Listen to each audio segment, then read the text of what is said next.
back at the UFC APEX for another doozy of a 6-fight main card. Let's get into it. First fight of the night, we got Tim Means taking on Uros Medic. Tim Means, dude, this is going to be his 51st professional fight. Wild. He's 40 years old now. He's getting up there. He's been through some wars, been finished more times than not. But yo, still really solid. Yes, he's won 3 of his last 4, but he won 3 in a row before that. Been in the UFC since 2012. Talking a 12-year vet.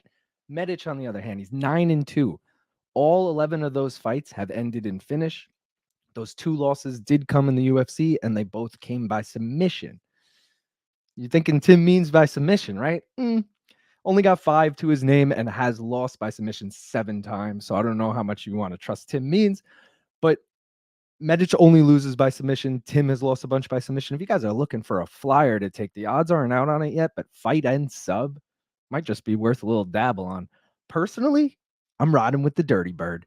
Plus 270. I think these odds are straight up disrespectful.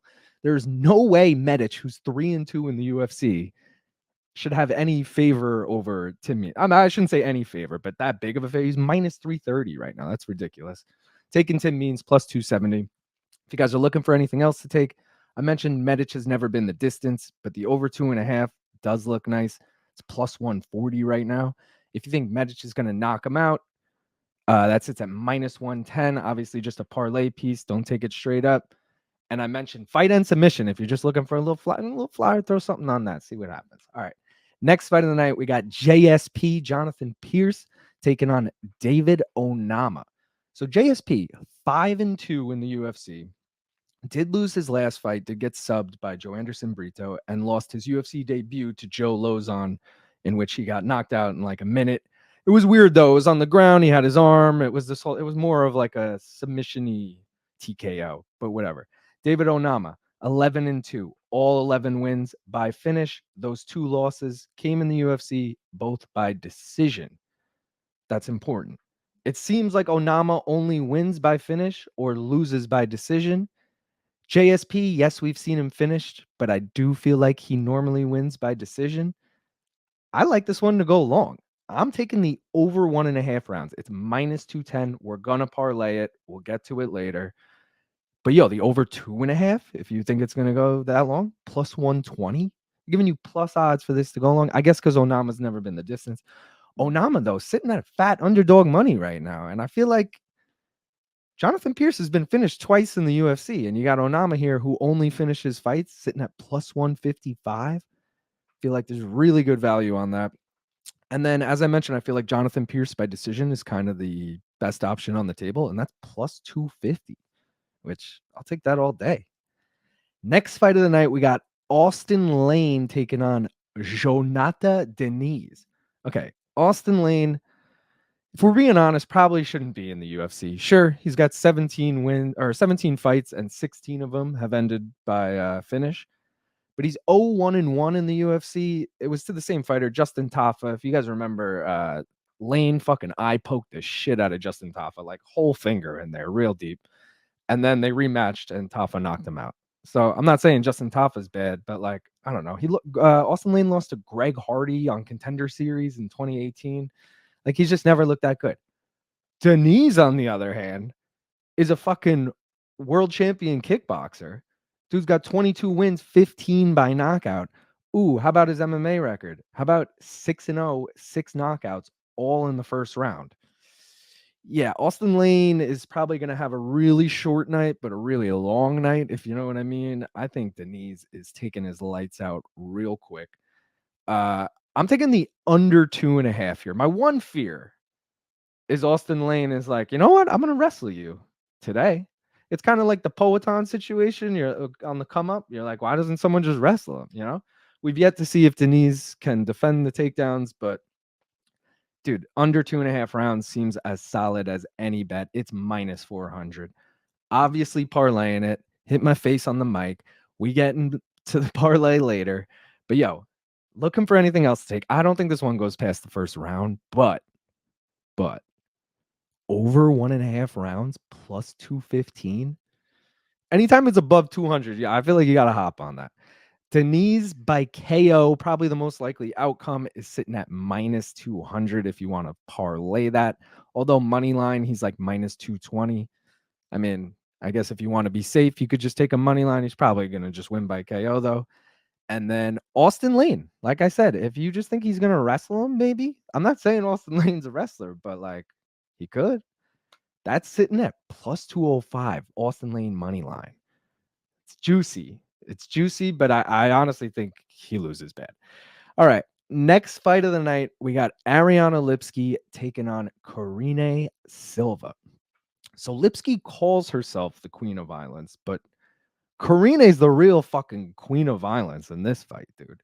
Karine's got 17 professional wins, all by finish. Her last 8 fights, all wins, all finishes.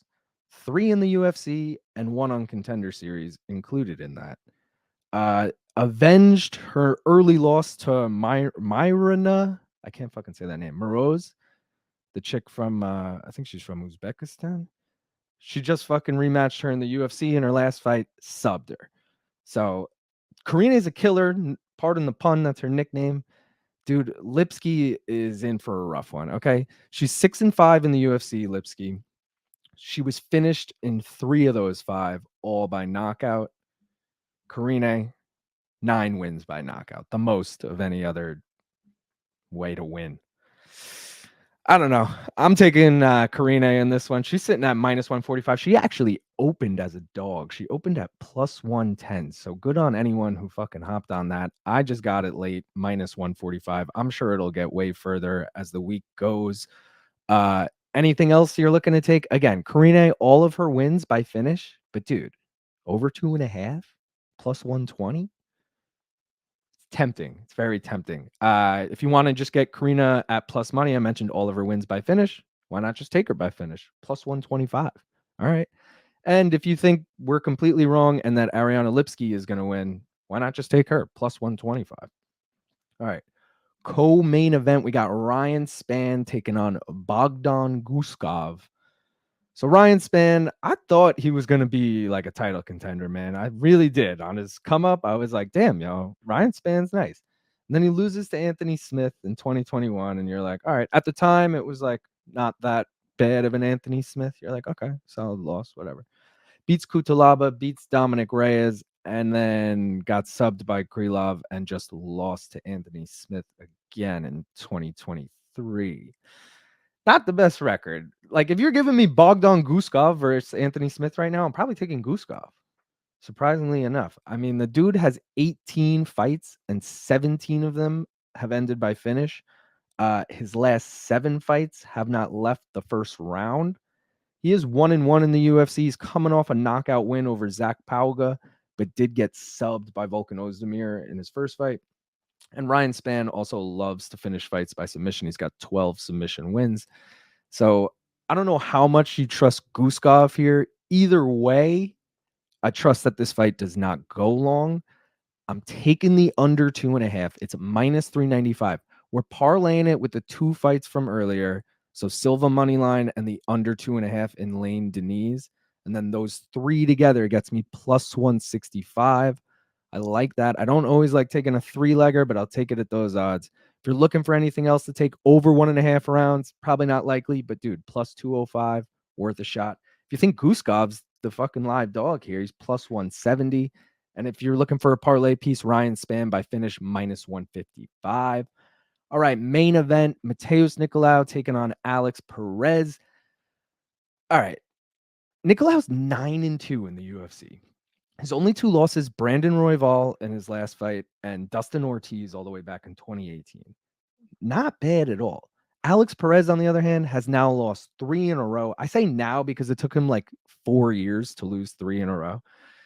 Dude has been so inactive. He did just fight Muhammad Makhayev, and I got to say he looked decent, even though Makhayev clearly won that fight. It's just Makhayev also said he was sick that night, and I kind of believe him, and maybe that made Perez look better. I don't know. Either way, I really like Nicolau here, but I'm not even going to bother taking it. I'm taking the over 2.5 rounds. It's minus 250. Parlaying it with the Pierce Onama over 1.5. That's plus 107. If you're looking for anything else to take, over 4.5 plus 115, and Nicolau by decision plus 145. I'm worth 100,000 like Woodrow. When a ball call me Wilson, going overboard at the Hilton.